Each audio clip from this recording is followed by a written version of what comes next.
कल की पढ़ाई में आप पार्टिसिपल के uses, present participle, past participle और परफेक्ट पार्टिसिपल की सहायता से सिंपल सेंटेंस बनाना सीखे थे।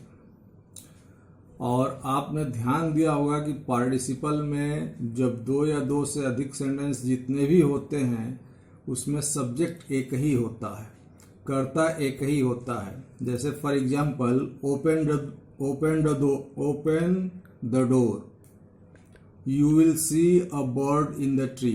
अब open the door, you will see a bird in the tree, इसमें दोनों में कर्ता यू ही है, ओपन द डोर में छिपा हुआ है।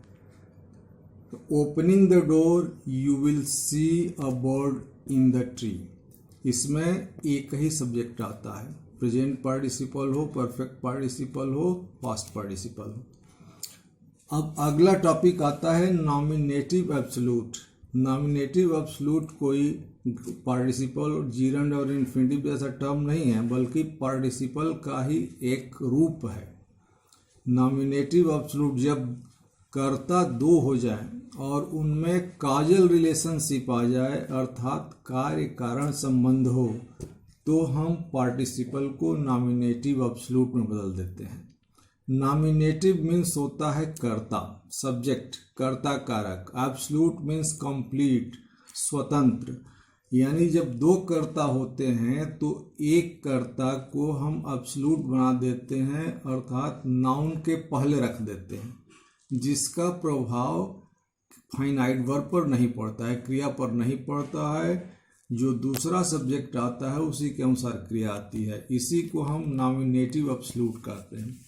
तो नॉमिनेटिव एब्सोल्यूट का देखिए निर्माण करने का फार्मूला है कि इसमें फर्स्ट रूल है कि सब्जेक्ट पहले ला देते हैं, प्लस हैविंग लाते हैं, प्लस वर्ब का थर्ड फॉर्म लाते हैं। हैविंग का प्रयोग वर्ब के थर्ड फॉर्म के साथ हम वहीं पर करते हैं जब वर्ब इंट्रांजिटिव हो। अगर वर्ब इंट्रांजिटिव ना हो, ट्रांजिटिव हो, वाक्य पैसिव वॉइस में हो, तो having plus been plus verb का थर्ड फॉर्म लाएंगे। सब्जेक्ट लाएंगे plus having plus been plus verb का थर्ड फॉर्म लाएंगे। उसके बाद फिर नेक्स्ट सब्जेक्ट लाएंगे, उसके अनुसार वर्ब का प्रयोग करके पूरी सेंटेंस को बनाएंगे हम।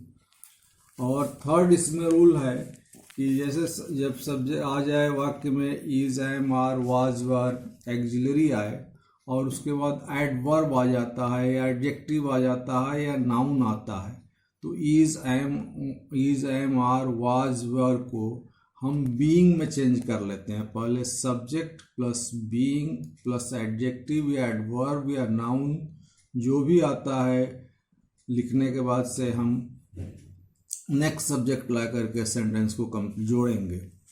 ये नॉमिनेटिव एब्सोल्यूट होता है। ध्यान ये रहेगा कि उनमें काजल रिलेशनशिप अर्थात कार्य कारण संबंध होता है। जैसे हम कुछ एग्जाम्पल्स लेंगे। The sun set, the stars came up in the sky, सूर्य छिप गया, तारे आकाश में निकल आए।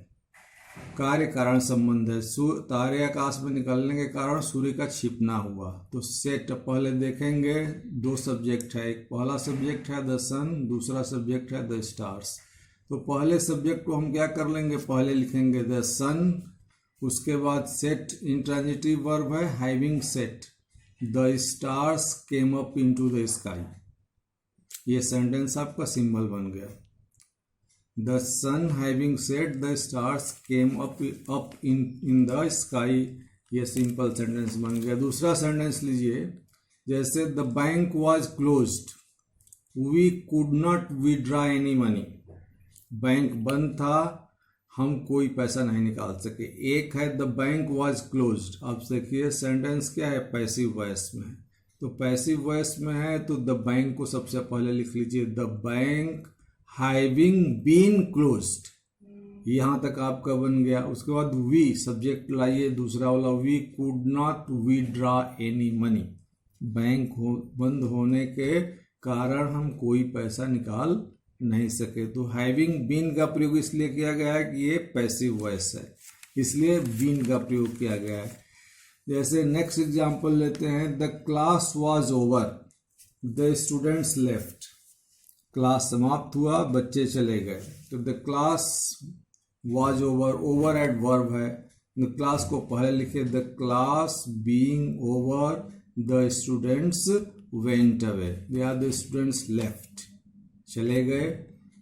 तो बीइंग का प्रयोग इसलिए किया गया है क्योंकि एडवर्ब है, इसलिए बीइंग का प्रयोग किया गया है। जैसे कहेंगे एक सेंटेंस लीजिए, it was a rainy day, we did not go to school, it was a rainy day.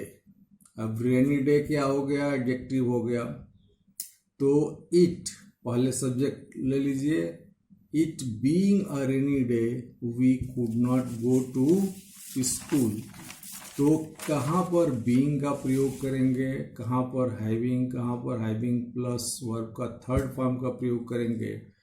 आप समझिए कि हैविंग प्लस वर्ब का थर्ड फॉर्म इंट्रांजिटिव वर्ब के साथ, पैसिव वॉइस में having plus being plus verb का third form, और जब एडजेक्टिव एडवर्ब या नाउन हो तो बीइंग उसके पहले ला देंगे। जैसे एक और एग्जांपल आपको दे रहा हूँ, the sun rose the fox disappeared, सूर्य निकला कोहरे अदृश्य हो गए।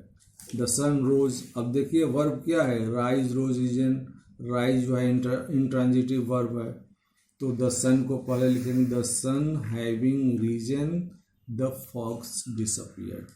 ये आपका सेंटेंस सिंपल सेंटेंस बन गया। जैसे the leader was slain, the followers fled, the leader was slain, slain मतलब हत्या करना होता है, स्लेन तीनों एक ही फॉर्म होता है। नेता की हत्या हो गई, उसके अनुयायी भाग गए, फ्ली, फ्लेड, फ्लेड होता है। तो the leader was slain passive voice में है, तो the leader having been slain the followers fled. जहाँ पैसिव वॉइस आए वहाँ हैविंग बीन। इंट्रांजिटिव वर्ब में एक्टिव वॉइस में हैविंग प्लस वर्ब का थर्ड फॉर्म लाइए। जैसे देखिए, the teacher entered the class, all the students stood up, teacher class में प्रवेश किया, सभी छात्र खड़े हो गए। एंटर जो है प्रवेश करना, इंट्रांजिटिव वर्ब है। एंटर इनटू क्लास मत कहिएगा, क्योंकि एंटर के बाद स्पेस में प्रवेश करने के लिए कोई प्रीपोजिशन नहीं लाते हैं। हाँ, एंटर के बाद अगर किसी आइडिया में आप प्रवेश कर रहे हैं तो प्रीपोजिशन ला सकते हैं। जैसे एक सेंटेंस आपको बता रहा हूँ, आई often enter into Gandhian thoughts, मैं हमेशा गांधीयन विचारधारा में प्रवेश कर जाता हूँ। तो अब एब्स्ट्रैक्ट किसी विचारधारा में एंटर अगर करना हो तो वहाँ प्रीपोजिशन का प्रयोग किया जाता है। किसी स्पेस में एंटर करने के लिए किसी प्रीपोजिशन का नहीं प्रयोग करते हैं। जैसे देखिए, the teacher entered the class, all the students stood up, the teacher having entered the class, all the students stood up. आपका सिंपल सेंटेंस बन गया। जैसे एक और सेंटेंस लीजिए, the teacher was absent, the students made a lot of noise, the teacher was absent, the students made a lot of noise, teacher absent था, विद्यार्थी बहुत शोर किए। तो absent एडजेक्टिव है तो तुरंत आप लिख लीजिए, the teacher being absent, the students made a lot of noise। आपका सिंपल सेंटेंस बन गया। तो इस तरह से सिंपल सेंटेंस का निर्माण नॉमिनेटिव एब्सोल्यूट की सहायता से कीजिए। इसके जो रूल्स हैं मैं राइटिंग में आपको ऑलरेडी पोस्ट कर चुका हूँ, उसको पढ़ने के बाद ही रूल्स को अटेंटिवली रीडिंग के बाद फिर आप वीडियो को लिसन कीजिए और एक्सरसाइजेज हल कीजिए। अब नॉमिनेटिव एब्सोल्यूट पर जितने एक्सरसाइज हैं सबको सॉल्व कर लीजिए। जो भी क्वेश्चन नहीं सॉल्व हो रहा है तुरंत आप व्हाट्सएप पर भेजिए, मैं सॉल्व करके आपको रिटर्न कर दूंगा। अब नेक्स्ट टॉपिक आपको जो लूँगा वह टॉपिक है सिंपल सेंटेंस बनाने के लिए नाउन और phrase in A position. Phrase क्या होता है? फ्रेज होता है a group of two or more than two words is called a phrase. दो या दो से अधिक शब्दों के समूह को फ्रेज कहते हैं। एपोजिशन, APPOSITION, एपोजिशन मीन्स बिल्कुल सामने, यानी किसी नाउन या प्रोनाउन के सामने एक शब्दों के समूह को रखते हैं, ग्रुप को रखते हैं जो उस नाउन या प्रोनाउन की विस्तृत व्याख्या करता है। इसको हम फ्रेज इन ए पोजीशन कहते हैं। अब फ्रेज इन ए पोजीशन और जो फ्रेज बनता है मोस्टली नाउन फ्रेज बनता है। जैसे एग्जाम्पल लेंगे, कि mister Narendra Modi is our prime minister, he delivers inspiring speeches. Mister Narendra Modi is our prime minister, he delivers inspiring speeches. इस दोनों सेंटेंसेस को जोड़ करके सिंपल सेंटेंस बनाना है। क्या करेंगे, इसमें फ्रेंच इंपोजिशन की सहायता लेंगे। मिस्टर नरेंद्र मोदी सब्जेक्ट है, उसके तुरंत बाद कामा देंगे, और प्राइम मिनिस्टर। जो फ्रेज इंपोजिशन होता है वो कामा के बीच में रहता है। मिस्टर नरेंद्र मोदी कामा और प्राइम मिनिस्टर, फिर कामा देंगे। अब लिखेंगे डिलीवर्स हाईली इंस्पायरिंग स्पीचेस। ये आपका सिंपल सेंटेंस बन गया। इसमें एक ही फाइनाइट वर्ब आई, क्या, डिलीवर्स। इज जो है वर्ब आपकी समाप्त हो गई। और सिंपल सेंटेंस का रूल है कि एक ही फाइनाइट वर्ब होनी चाहिए, जो मैं शुरू से बताता हुआ आ रहा हूँ। जैसे एक और सेंटेंस लीजिए, Shakespeare wrote Julius Caesar, he was a great dramatist. तो Shakespeare wrote Julius Caesar, he was a great dramatist. तो शेक्सपियर क्या था, उसके सामने फ्रेज इन पोजिशन मिला दिए, Shakespeare comma a great dramatist, फिर कामा दीजिए, रोट जूलियस सीजर। इस तरह से इसको फ्रेज इन पोजिशन कहते। जैसे Milton wrote the paradise lost, he was blind. अब इस सेंटेंस में आप घबराइए मत। Milton wrote the paradise lost है ना, तो आप मिल्टन लिखिए, फिर कामा दीजिए, the writer of the, wrote को आप नाउन बना लीजिए, राइटर बना लीजिए, the writer of the paradise lost, comma दीजिए, वॉज ब्लाइंड। सिंपल सेंटेंस का निर्माण हो गया। ठीक है। जैसे और एग्जाम्पल आपको बता रहा हूं, we live in Prayagraj, it is a holy place of pilgrimage. हम प्रयागराज में रहते हैं, यह तीर्थ स्थान है। तो we live in Prayagraj comma a holy place of pilgrimage. ये आपका सिंपल सेंटेंस बन गया। अब कामा इसमें एक ही आएगा क्योंकि लास्ट में तो फुल ही स्टॉप आता है। जैसे he went to Delhi, it is the capital of India, he went to Delhi comma the capital of India, full stop। तो इस प्रकार से नॉमिनेटिव फ्रेज इन पोजीशन की सहायता से सिंपल सेंटेंस बनाना होता है। एक्सरसाइज दिए गए हैं और आप फ्रेज इन पोजीशन की सहायता से सिंपल सेंटेंस में जितने दिए गए हैं एक्सरसाइज को हल कर दीजिए। अगला टॉपिक आता है एडवर्ब की सहायता से या एडवर्बियल फ्रेज की सहायता से। जैसे बताया था मैंने कि एडजेक्टिव की सहायता से सिंपल सेंटेंस बनाना होता है, उसी तरह एडवर्ब की सहायता से सिंपल सेंटेंस बना लीजिए। जैसे एग्जांपल लीजिए, you will pass, this is certain. दोनों सेंटेंस को जोड़ना है तो सर्टेन को एडवर्ब बना लो और वाक्य में जोड़ दो, सुटेबल स्थान पर बैठा दो, सिंपल सेंटेंस बन जाएगा। जैसे you will certainly pass, simple sentence हो गया। जैसे he went to school, he was in a hurry, वो स्कूल गया, वो जल्दीबाजी में था।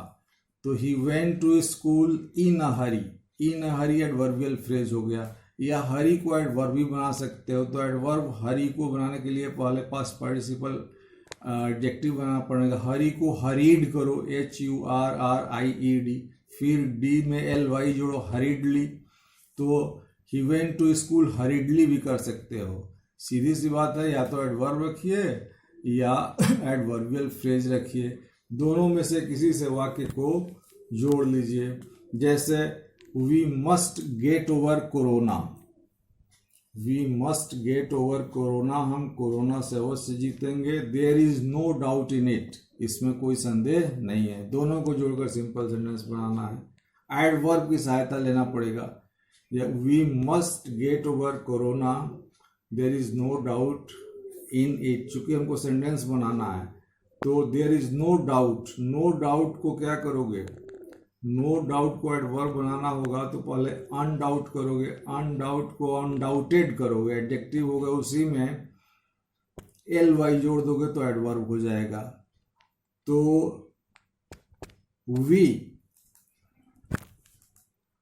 We shall undoubtedly get over corona, हम निसंदेह रूप से कोरोना पर विजय प्राप्त करेंगे।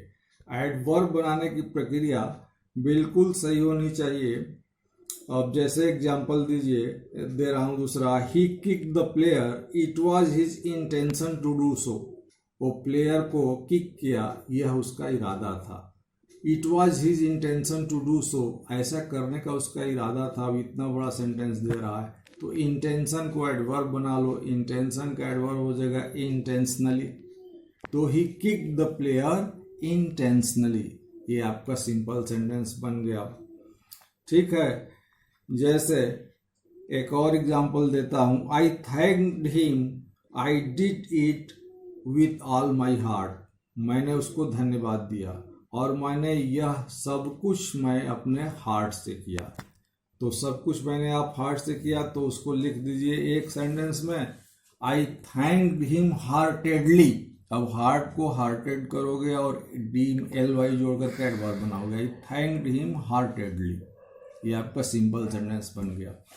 तो देख रहे हैं कि सिंपल सेंटेंस का निर्माण infinitive, जीरेंड, participle, nominative absolute, phrase in A position, adjective और एडवर्ब की सहायता से करते हैं। प्रीपोजिशन की सहायता से भी हम सिंपल सेंटेंस का निर्माण करते हैं। जैसे आपको एक वाक्य दे रहा हूं, she bought a new book, she paid ₹200 for it. उसने नई बुक खरीदा, वो इसके लिए 200 रुपया पे की।